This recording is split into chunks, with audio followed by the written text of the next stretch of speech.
Hey, hello, hello. So, my Muslim bro, are you excited about Restore? I genuinely am. As a Muslim bro, I genuinely am quite excited about Restore and what we've been able to see so far from the farm video. That was a very good video as well. Got me in my feels. Yeah, no, for real. I think there's a nice mood of hope amongst us, but we're going to try and dampen it a little bit today by basically going through Restore Britain's outlined cultural identity and social issues. Now, we're going to presume, obviously, that these are things we morally want to see, but the validity of these and whether they'll actually work is what we're going to kind of be looking at today to actually test if they would work. And who better than an actual UK-born Muslim to assess how big an impact they would be? Am I right? Yes, exactly. I'll quickly do a correction. I'm not necessarily UK born. I've just been here since 2009 and I'm half French. So I am kind of white in some way. I do have like an Yeah, you've got affinity some or a credentials. respect for British culture. You've got some Exactly. credentials. Yeah. But yeah, no, I mean the big thing, of course, with these with these parties coming up is, of course, the promises. But there's never any saying that these will actually work. So I think it's just interesting to look at what they say is going to happen. And can this actually do their intended effect of incurring voluntary migration and creating a hostile environment to issues? So we'll just be going down, scrolling through these and assessing how much they work. Is there anything else you want to say quickly before we get going? No, like exactly like you said, we want to measure it in terms of motivating remigration and making Britain feel British as well. So yeah, well, let's just get started. I'm quite excited. So we're not going to read out like all of these bullet points. Obviously, you guys can read them. It's on the screen. But banning the burqa, I'll go straight in honestly on banning the burqa. I don't think it's going to be super effective, primarily because Islam is a very, very resilient religion. And if, for example, if a woman would be targeted in Islam, so if a woman would be targeted as a Muslim and she's in danger, she's allowed to take off her hijab. That's a consensus that most scholars have. So if banning the burqa caused you, or sorry, wearing the burqa was to cause you any issues with the police, any issues in terms of education, getting a job, then you'd have like probably 1% of the population that would riot, make social media videos, get really angry. I promise you, 99% of the Muslim population would just take it off. And I think that is kind of half of the intended effect, right? Like you walk around the streets and you've got women with their hair out, and it Yeah. doesn't feel like you're walking around in a Muslim country. It doesn't feel like you're walking around in Afghanistan or Iran or Saudi. And I guess that's half of the intended effect. But also, I don't think it would create a hostile enough environment to make people want to leave, honestly. And No. this is going to be a recurrent theme here, by the way. If we take the majority of the Muslim population, 95% of them are here for economic reasons, not religious reasons. They're not here because, Britain is a place or a country where Islam can be freely practiced. They're here because, for economic reasons. And so Yeah, they're not 95% of the here for the population British won't care. values. Exactly. They won't care. And the 1% or 2% of the population that would cause riot, even less of that would leave. Like for me, for example, let's say I married a woman and she wears the burqa, I would leave the country because I respect my religion over the land that I'm in, right? Personally. And so I would just go to a land where, my religion would be respected. However, I don't think that's going to be the case with most Muslims. So what's your take, Christian, bro? Because that's my main take on this. That's why I'm not super Yeah, hopeful no, I mean, on banning the burqa. yeah. Okay, so let's say it does come into effect, and it has been done in France, and as far as I'm aware, it hasn't actually been properly enforced in France anyway. I No still proper think you would. enforcement. I mean, the interesting thing as well is the burqa, not the hijab as well. So they're allowing that concession. So you'd still end up with essentially everyone just wearing a hijab and not the burqa. The issue with this burqa ban is it just seems a bit like another one of the transgender fear scares that I mean, at least in that interview with Charlie Downs, were saying that they were trying to move on from. I think the burqa is obviously offensive to Britain in a way that it's just not at all British. We can all agree upon that. It's not, it's such an identifier of a foreign culture. The issue is if you get rid of that, they'll still be walking around in hijabs anyway, which we can all agree are neither as British anyway. Plus, even if you do take it away, you're still not essentially getting to the core issue of fine. There'll be people walking around the high streets without the niqab on, but they're still not British people, are they? The average person that would wear a niqab is not British anyway. And I think that's a broader point with the issue that I have with this section that Restore have outlined, is that it's essentially only critiquing that of Islam being foreign. Now, that's not to say that I'm pro Islam in the UK. I don't want it to be like a growing thing, but it's not just Islam that's foreign to Britain. 4 million Hindus that wear secular dress is just as un-British because they're not British, are they? It doesn't matter what they're wearing or what music they're listening to. If the population is non-British, they're non-British, right? Hijab or not. So I Yeah, think the issue with this is 100%. you'd almost start incurring more integration in a way, making it harder to do the, let's be honest, the real issue of demographic replacement. A lot easier in a way to deport and get public support for deporting like very, very adherent and extreme Muslims. But if they're there walking around in secular dress and are more integrated, it's a lot harder to do so, isn't it? And you still haven't addressed the core issue of the of the demographics. 100%. I think I'll make 2 points. The first one is probably going to piss a lot of people off. Like, there's a lot of Sikhs in the UK. Not as many, let's say. I don't know exact population, to be honest with you. But they're not really British, are they? Well, they are, but like, well, that's another discussion. They're not ethnically British. Not. But when they walk around, for example, like you have a taxi driver who's wearing the Sikh headdress, nobody mentions that. Do you know what I mean? Like you said, the truth, like the magnifying focus on Islam isn't really focused on the root issue, which is, the second point I wanted to make is, personally, if I was British, or if I was just, let's say, looking at it from the perspective in France, I wouldn't want Muslims to be fully integrated. Like, I wouldn't want them to all of a sudden be like, okay, cool, let me just take off the hijab, or let me take off the burqa, and then me not be able to differentiate between a British person and a non-British person. Obviously, there's differentials such as race and ethnicity, but I don't want them to like have no excuse to go, if that makes sense. So yeah, that's a good point that you raised as well. It might be, and like the Sikh example is a brilliant point, and it might be like a harder thing to sell because, let's be honest, Muslims are the least popular immigrant group in the UK. I don't think you need many polling or surveys to confirm that.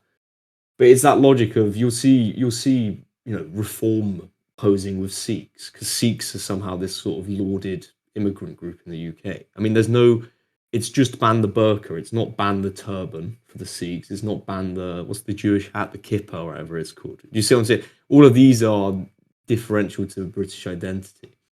And I think that's the core issue that they Restore hopefully can move away from, is that British identity is not an outfit, is it? Exactly. I think It's having not. said that, this is a good starting The place. burqa ban is almost quite civic, isn't it? It's just you're not wearing This is something safe. redeemed. Yeah. So I think this is a good starting place, to be honest, to get people on board. Because I'm just going to highlight another video we made, Christian Bro, it's months ago now, in regard to the playbook for reform specifically, but now we'd say it's the playbook for Restore in terms of remigration or deportations, right? And a big thing we were mentioning there is being able to start off small, get public wins, and then slowly but surely, I just want to use the word extreme, like just get more extreme in terms of the policies. Because if you went extreme straight away, you wouldn't be able to build up, right? You wouldn't be able to build that momentum, to build that social momentum, and to rebuild that belief system that people should have in regard to saying, this guy's British, this guy's not British. Now we can delineate them very easily, right? And it might start with something as extreme as the burqa, but it does, in the future, need to build up to something a lot more, just extreme, like a lot more coherent as well. It's like it needs to be clear that everyone who isn't looking like a Brit is not welcome, basically.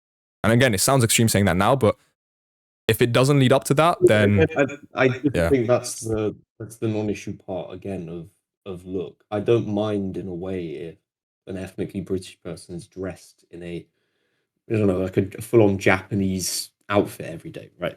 They are still British. And they are more British than the person from Saudi Arabia walking around in normal British attire. It's like the issue has to move beyond just outfit and dress and who we like and who we don't like. We don't like Muslims in this issue, so we're going to just ban the burqa, but we're not going to ban the countless other ethnic dress wear, are we? If you see what I'm saying.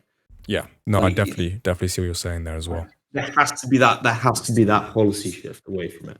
But Yeah. yeah, so in terms of this actually doing anything, what are we saying? We're giving this out of 10. How effective Out would of this 10, actually I'm be? giving this a 3. I'm very pessimistic, I know, but like I said, the 3 main points, I'll quickly reiterate them. Number 1, Islam as a religion is very, very resilient to a lot of this stuff.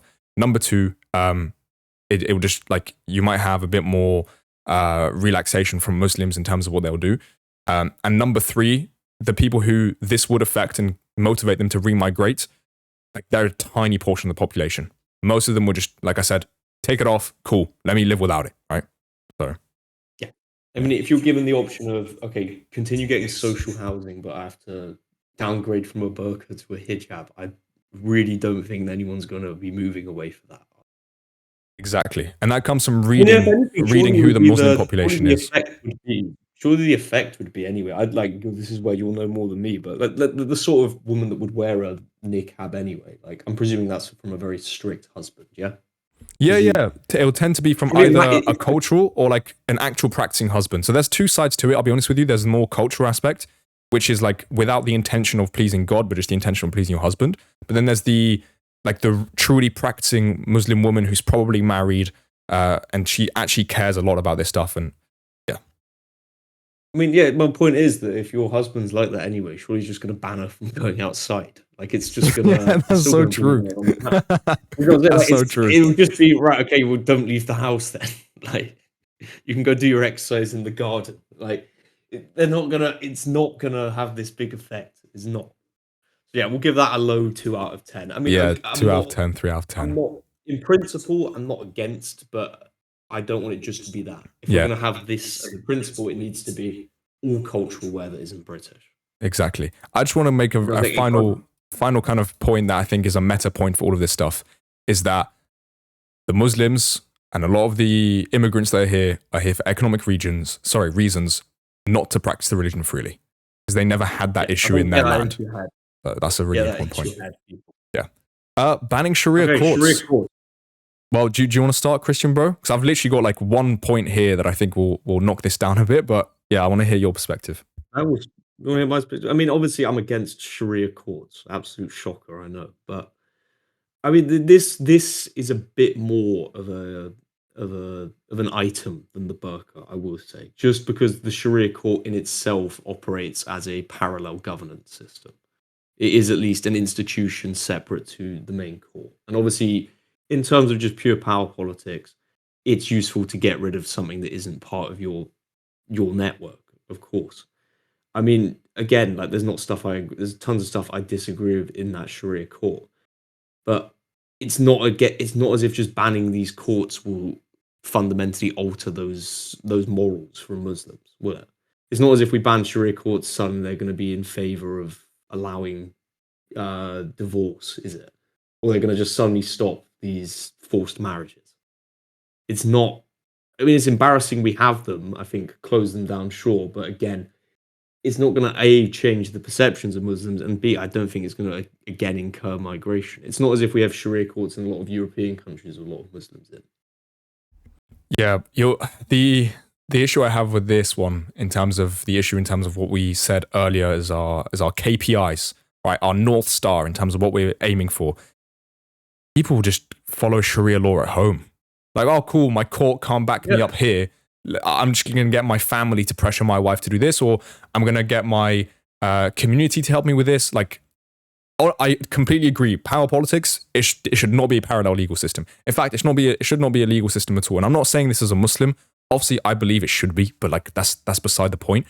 The effectiveness of this in current remigration, again, will only be with those who are serious Muslims, those who are practicing Muslims.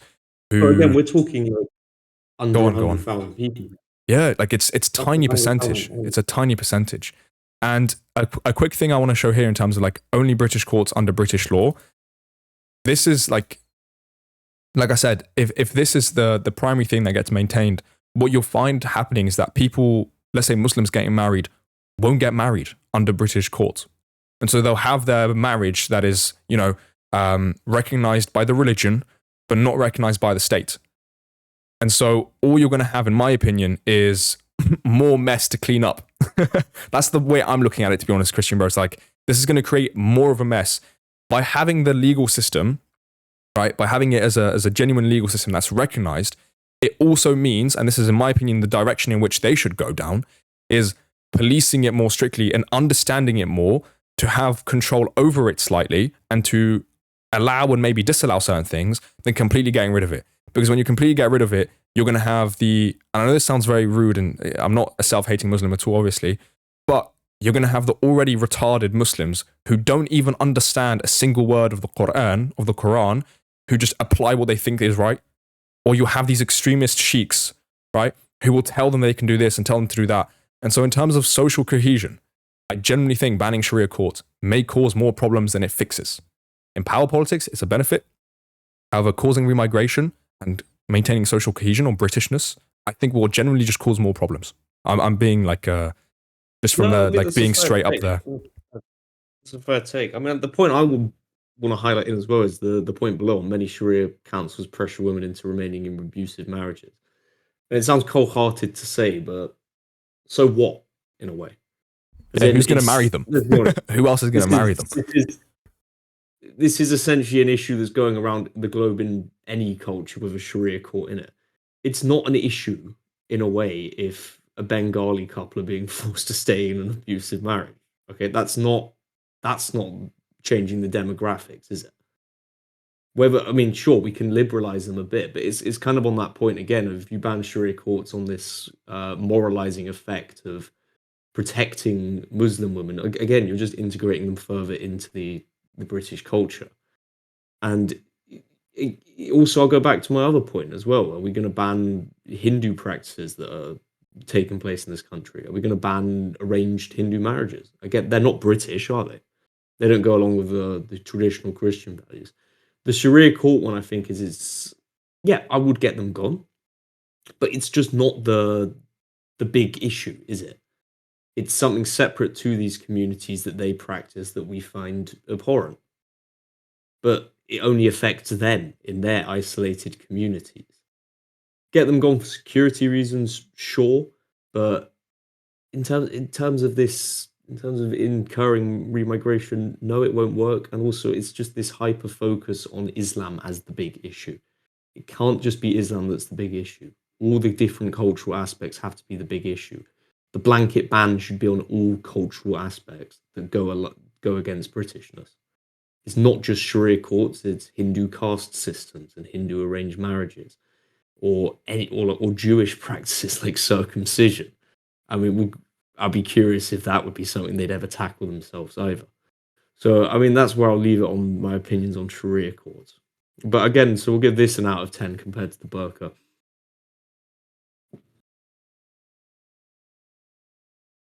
What did you say that one was? Sorry, Christian, bro. This one's a 5 out of 10 for me.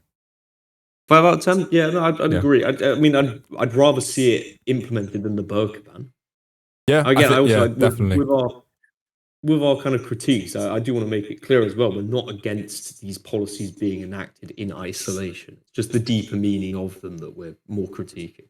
Yes. But yeah, again, from what you've said, I don't think this is going to make people move away much. I mean, as you said, economics is the main reason. They'll practice this outside of a Sharia court, if not anyway. You don't need that institution there to truly get them to just not agree with these practices. So yeah, we'll leave it at that. Yeah. Awesome. 5 out of 10 is fair. 5 out of 10. Now we got the big one. The big one. Ban halal and kosher slaughter. Okay. Again, I go back to my main point. Obviously, Christian Bro's, the through line, as it's called in storytelling, the part that gets maintained throughout every story or every part of the story. My one is that, 1, Islam's very resilient. Number 2, if Muslims can't eat halal or kosher meat, they'll just eat normal meat. And most sheiks will probably tell them, look, preferably eat something organic. Because we believe, and it's the same with kosher, we believe how they do it as well. It's not that it's just blessed, it's also it's more humane, it's less painful for the animal. Please don't comment that it is or isn't. This isn't the point of the conversation. I'm not here to protect or defend halal. I'm just saying the perspective of people. And so if they hold that perspective, then they can justify eating organic chicken or eating organic beef because the animal had better welfare, right? There's a closer connection with that. And so honestly, it would just be a case of the Muslim community going, right, cool, we can't have halal or kosher meat. I think somewhat there'll probably be a black market for it. Again, remigration. This is honestly the thing I want people, the viewer, to really, really remember. Most Muslims in the UK aren't as practicing as you think they are. Their cultural elements to it dominate their Islamic elements, right? Now, I won't go too much of a tangent on this, sorry, but a lot of Muslims in the UK express their culture more than they express the religion. They, as long as they are here and as long as they can still be provided for or have economic opportunities, if they see their culture or their religion be hit down a little bit, they won't care that much.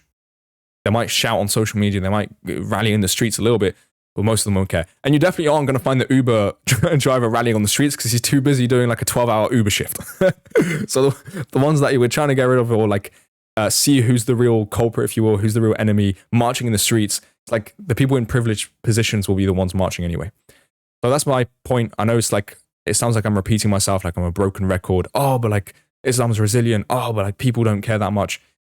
But yeah, that's the way I look at it. That's why I think it's not as effective as we think it will be.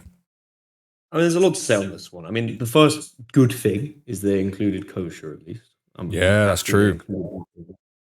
I mean, it's just some acknowledgement of the fact that A, you would be able to eat kosher anywhere, I'm correct in saying. Yes, we would, yeah. B, at least, okay, sure, we're going to have some punch at the Jews. Always good to see. I mean, my doubt with this policy actually even working anyway would just be that it would become a black market thing, is my honest opinion. I mean, it's not going to be hard for you're an organized minority in a way, the Muslim community. It's not going to be hard for people to just kind of set up illegal halal producing meat places, is it? It's not going to be hard to legally import it from France. So again, I don't think it would disappear from the streets anyway. It probably might not be sold because that would just be dumb if it had been banned. But I presume, sorry, when I say sold, I mean sold in like advertised in a takeaway or in a shop. But I feel like most people in the know would be able to get it under these rules anyway. It'd be similar to prohibition in the US because it's not hard to produce. I do want to give a caveat to that very quickly. I think the biggest strength for banning halal and kosher slaughter is hitting Muslim businesses. And I think that is true. Because let's say, I'll give you an example. We'll go with a random uncle's kebab shop. Now, I'm not going to say he's making loads and loads of money, but there's two sides to this. Number one, if he is and he goes, right, do you know what? I can't live without my business. I want to do this. I'm going to go back home. Like, these are the people who are actually capable of paying for their own flights to go back home and set up their life back home, whether that be Pakistan, whether that be Egypt, whether that be Turkey, wherever that is. And the other side of it as well is them going, right, cool. I can't have, this business. I can't run this business this way. I'm going to have to find something else to do, right? And so either way, like, it'll close off the door for them to continue selling that business. And what that will also mean is that, bam, you got an extra spot for a British-owned business, right? The rent might go down because these people aren't like increasing the rent. Yeah. And also, I think this is no secret at all. A lot of these kebab shops or like halal restaurants, for example, a lot of them, employ illegal workers, whether it be like 12-year-old kids, 13-year-old kids. Christian, bro, what? No way. We know from personal experience, we've seen this with one of our friends who was working at a restaurant for like a 13, 14 years old, was being paid literally like £3 or £2 an hour. And the other thing as well is that it will genuinely get rid of a lot of fronts, because these businesses are often part of circles, if you will, where you have, let's say, the boss who selects a bunch of businesses and he goes, right, I'm going to use you as a front, you as a front, you as a front, and you as also a front for money laundering. And the ones that are the most quote unquote legit businesses, because they do actually, let's say, make a profit, they're the ones who are really difficult to find out whether or not they're a front.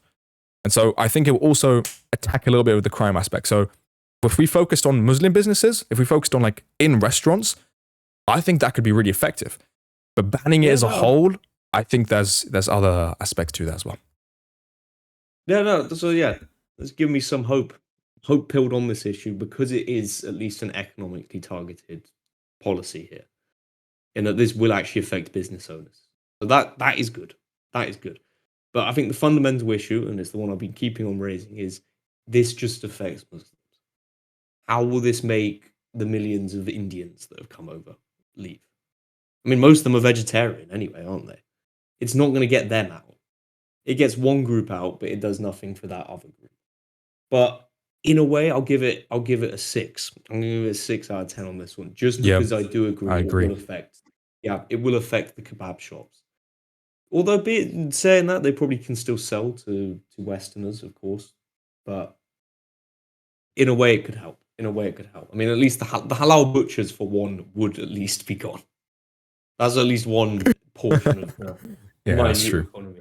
Well, get rid of Jimmy's Kebab or whatever No. random kebab shop that is. Yeah, But the Al butchers would Falafel be and gone to an friends. extent. There's probably some big employers like Tariq Halal, I imagine, employ a lot of people. Yeah, there's a Mostly few Muslims. there's a few I'd really suspect successful it's restaurants as well. Like in Birmingham, for example, you look at Birmingham, Coventry, even Manchester, like the Curry Mile. Like you'd see a lot of these places have a radical change in either produce and what they sell, but also profits. Like again, it might just take a year or two of them having to go under. And so yeah, I think, to be honest, I'd give it this a bit higher from the economic stand. I'd give it like a 7 out of 10. If we just focus on like the business aspect, I'd put it potentially even higher, but 7 out of 10, 6 out of 10, I think that's fair. Force it on the businesses. But again, as I said, the key issue, it's not just Muslims. All right, next one. What we got? Sex is biological and restore biological reality. I mean, we'll do these as 2. Yeah, we'll do these as 2 together. That's why I put them like that. So for both of them, fair, it's honestly, sensible stuff, yeah, it's sensible stuff. I just, in terms of how it can realistically be done, is what I'm questioning. Like, how can this actually be? Because this is, you have to remember, this is a sociological. Okay, I don't want to like start a rabbit hole necessarily, but this stuff has been planned for years. Like, this has been happening for like 30, actually, since the 60s, we can potentially argue, in terms of putting women's rights first and then doing other stuff as well. But this is purposeful. And this is now ingrained into a lot of people's beliefs. This is going to sound like a really random example, but I want to take the average Jew and their perspective on the Palestine issue, for example. Like, since the 50s, since the 60s, these people have had it in their brains. Like, they've been told again and again and again, we can call it propaganda or whatever. They've been told again and again and again, they were victims. They're victims in history. People hate them. They should protect themselves, right? Their biggest enemies are the Arabs. So when all of a sudden they're faced with this fact that, oh, the Arabs want this or the Arabs want that, like, obviously, from psychological conditioning, they're going to be like, whoa, hold on a second. Like, they're going to get angry. They're going to get, physical. They're going to start manifesting, whatever it would be. I say manifesting, sorry, I was translating from French. They're going to start rioting. And so this is the same case here. Like, when all of a sudden you're going to start telling people who've, from the age of 7 onwards, let's say in education, actually, we'll use our example, Christian Bro, probably from when we were like 12, 13, 14 years old. Yeah, that's like, exactly, that's like 7, 8, 9, 10 years, for most people, probably even longer, right, of conditioning, because, we started feeling it or sensing it in secondary school. But for some people, like I said, it's since they were born in the 90s or whatever, right? Like, that's a lot of psychological conditioning to get rid of. And so in terms of the laws, I'm hope-filled with this. Like, I think this is going to be amazing in terms of the laws and what it's going to have as effects on societies. But in terms of getting people to stop believing in this nonsense, I think that's going to take ages. I think that's going to take a very long time. I agree with you there. But the only thing I'll caveat is I don't think as many people as might be presumed actually believe this sort of stuff. I genuinely would imagine that around 70% are level-headed and sensibly centered on gender and sexuality, personally. So it's only about 30% of the population. And that will be a 30% that is shit-lib and votes green, if you get what I'm saying. That's the block that will never be changed. That exists. It is what it is. Yeah. I mean, yeah, sure. Yeah, but these are just quick wins. I mean, I think we can skip over this section pretty quickly. Yeah. Anyway. It's like, it will work in, essentially, it will work in doing what it says on the tin. It will change these issues, but they're minor issues. In terms of like re-altering the shit-lib population of Britain, I mean, it might get a couple. In a way, it might further them more, and you'll have more people because it's seemed to be more resistant to the establishment, I guess. But all in all, good stuff. I'm not going to have a go at this, sure, but it's not like the big issue. Is the point I'd want to end on. No, it's not necessarily a big issue, but I like this a lot in terms of being hoped for, because if I was to live in a Britain, even as a Muslim, if I was to live in a Britain, I'd rather live in a Britain that was incredibly Christian and still didn't like me than a Britain that was not very Christian in its morals or in its views of the world and in biology and everything, and was all right with me, like as a practicing Muslim. This one, I think we'll just skip over because we have no idea what the heck this is. This is one that I think is. This is another big one. And I think it's important we read the notes, by the way. Do you agree, Christian, bro? I think we can probably go through the notes one by one, because these were self-contained ones. So, but as I was saying, I'm almost annoyed this isn't front and center. And I presume obviously they're not going to code it, but they are obviously on about boosting the native birth rate. At least I hope, anyway. I mean, we've been really sold a bridge if they haven't, but yeah, presuming they're on about boosting the native birth rate, this actually is the fundamental issue.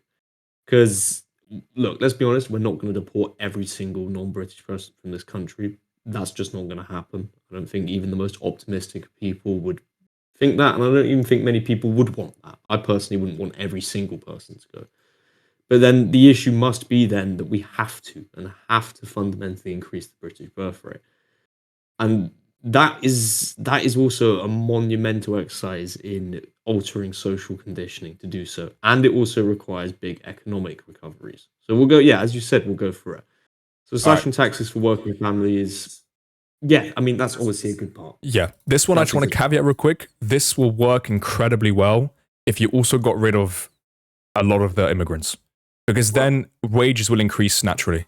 Like we saw this, for example, this is like, it seems like a really rudimentary, example, but we saw this with the Black Plague, like the bubonic plague. Yeah. Like all of a sudden landlords and barons had to pay, or at least not necessarily pay, but at least give more rights to or more privileges to the serfs that survived. Like all of a sudden they were like, whoa, we're living lavish again. So that for me is a big one that is, it requires a caveat. Like, and our baseline GDP, of course, will decrease. Okay, sure. But at the end of the day, it's nominal GDP. It's what we own that is more important, and that actually incurs birth rates. Having a high GDP obviously doesn't increase birth rates. Otherwise, Tanzania wouldn't be producing whatever extreme birth rates they are at the moment. So, that's a good start. Reduce taxes on families. Introduce front-loaded child benefits. Again, happy to go ahead with this. I mean, they do a similar policy in Hungary and most of Eastern Europe, and to be fair, they haven't quite got the birth rate up massively. But at the same time, it's just at least good to have some sort of pro-natalist policy in government. If we're going to hand out money, it should be for this. Yeah, the only thing I will quickly say, this is just like a little loophole I've seen. So basically, I've personally lived in council estates, and one of the loopholes I saw, I won't say where these people are from necessarily, but they basically have 4 or 5 kids. The kids are clothed with a bare minimum, and the mother will just have like a Birkin bag, like a Louis Vuitton bag. Like, I think it's quite important for this one just to not have the government waste this money, because obviously the point is to take care of the kids as well. Like, I'm sure there's a moral aspect to this, to help the children. Like, it's very important to maybe do it in terms of, rather than just giving more benefits, maybe we give, I don't know, like coupons or discounts for certain companies, right? Like Johnson and Johnson and something like that. If it gets the aggregate birth rate up, I don't think it matters. It also, as a side point to that. Go on, Christian, bro. I'd rather 5 children whose mum spends the money on designer goods than 1 child whose mum coddles them and whatnot. At the end of the day, in terms of just aggregate birth rate, the more the better. Yeah, I definitely agree there. I'll just give one more practical side point on this as well. I think it will also motivate a lot of businesses to focus more on Britain and either import more goods at a decreased rate, knowing that British families will continue to be regular consumers. So that's another perspective on that. Social housings for British families, not foreign nationals. Yep. All migrants must be financially self-sufficient. Yep. Not much really has to be said on that, let's be honest. That one's A-okay. Visa rules, again, sensible. Yeah. So, I mean, essentially, the thing we glean from this is, and I trust Restore, honestly, to boost the economy, and that seems to be their plan to boost the birth rate is to increase economic growth. The issue is that they have not addressed the key thing, in my opinion, that actually creates high birth rates, and that's social issues and social conditions. Yeah. All of this is to increase the economy and therefore increase people having kids. It's one part of it, but at the same time, I don't think we have the antithesis of a pro-natalist culture in this country. And we can see this playing out across other countries where they've done similar attempts at increasing birth rates, like in Korea or in Eastern Europe, where you have a more stable economy, and yet birth rates don't persist. And it's because of the culture. I don't think necessarily the issue of Brits not having kids is because they lack the money. I mean, we still have, if you look at the wealthiest of British demographic, the upper middle class, that's probably the demographic that will have the least kids because it's just not ingrained to them to actually want to pursue having kids. To increase the birth rate is going to take a huge monumental cultural shift away from this very self-serving religion, let's call it, the self-serving religion of capitalism that every Brit follows. You're going to have to massively change the schooling system. You're going to have to essentially ban things like abortion and many other birth control mechanisms if you really want to see the birth rate spike. And that is something that they haven't addressed in this. And in fairness, I don't think they'll have the energy or capacity to introduce, even if they were in office, because they've obviously got the bigger issue of deportations to take. Yeah, I think this I will mean, you're definitely someone that's be a 2033 issue, if you see what I mean. Like, this is probably going to be like in the 2030s, 2040s, where it actually gets zoomed into enough to look at what the cause, the root issues are. So I think as well, if we were, let's say this was a gradual effect of the re-Christianization of Britain, then I think the birth rates would start increasing, to be honest with you. Like, if you just perhaps, had but more and more you people. say that, and you look Yeah. at a more Christian country like Poland, who's also seen. I mean, you look at Poland has seen economic growth, has still a very strong Catholic base, is not producing that many kids. It's a cultural thing, and perhaps it's something we're almost civilizationally beyond the point of high birth rates. Perhaps it's just at that stage, especially in today's age as well. Because I'll honestly put down low birth rates to a lot of mechanisms that have been called through technology. I do think it's a lot harder for men to find women in this age. I don't think that's particularly controversial.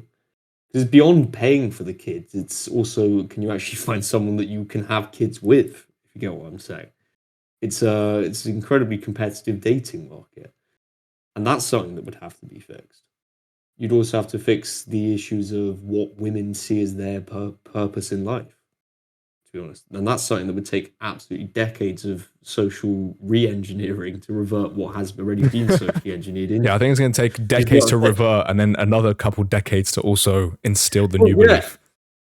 So in a way, yes, I'm happy that they will be going for these sound economic policies. It's refreshing to see. It's not the core issue I'd be voting for them for, but it's at least good to see. However, almost I feel like increasing the birth rate and issues like that are almost a phase two in terms of Britain and the broader right and what our agenda should be. The first issue is obviously stopping people coming in and getting people out. I think we can all agree that is the first step.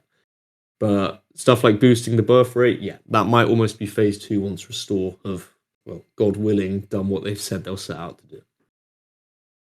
Yeah. I also think from a practical standpoint, this is probably going to be down to communities or specific. So basically what I'm saying is I don't think this will be like a centralized. For this to be effective, I don't think it will just be central policies that will have to do like this.